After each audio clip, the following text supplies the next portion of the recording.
how could any health center not benefit from NAC membership?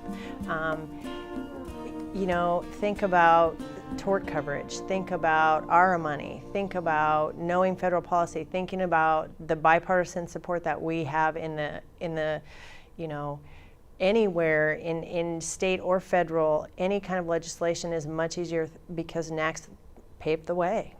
NAC has been instrumental in several things that we're doing now. The value in purchasing program we use all the time. We recently contracted with one of the a recommended vendor from NAC for our CEO search. And not only our CEO, but our CFO at the moment, we're looking for both through phenomenal connection that was given to us by NAC. The interim CEO that we have right now came as a recommendation through NAC. And just the value to the board members that are not aware of what goes on, the minute that you say NAC recommends, it puts everyone's mind at ease. Originally, it was a fight to join NAC because, of course, it comes down to it's expensive. But we just really realized, some of the work NAC does is so valuable and is so important, but it's so behind the scenes. And our organization just really values and realizes that without those things going on, we would not be in existence. So it's important that we all have one voice and are all in the fight together. Our organization belongs to NAC and values NAC for so many reasons. On a personal level, the networking is spectacular. It's a phenomenal piece. The educational benefits for all of our organization is fantastic.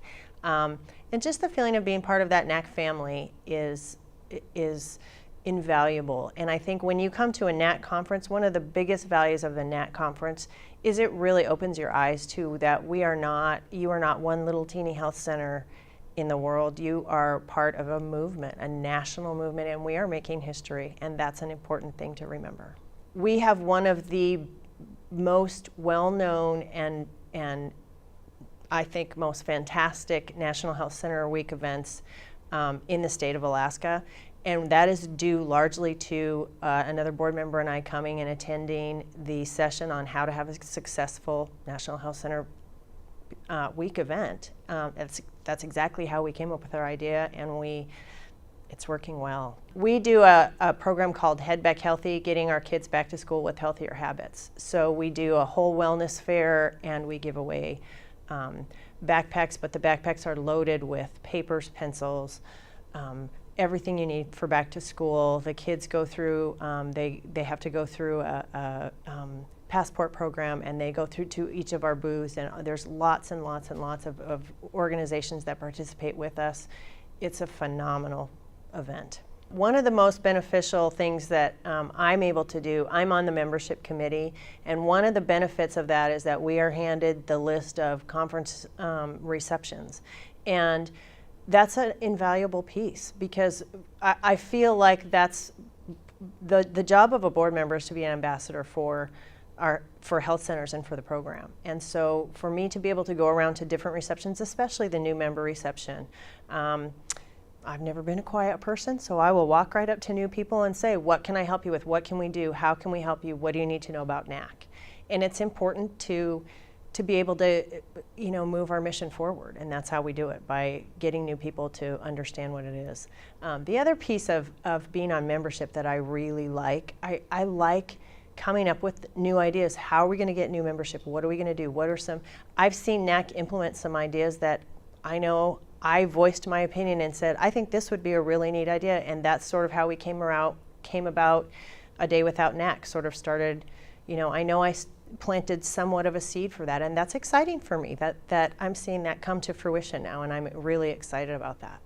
I think one of the values of NAC that you just have to take away on a personal level, it's so empowering to be part of NAC because there's no doubt that with the webinars, the conferences, everything that we're allowed to do and able to do, and the opportunities afforded us, it's made me a better leader in every way, in every possible thing that I do. So when people say, well, how do you think NAC empowers you, or how does it impact your life? it impacts my entire life.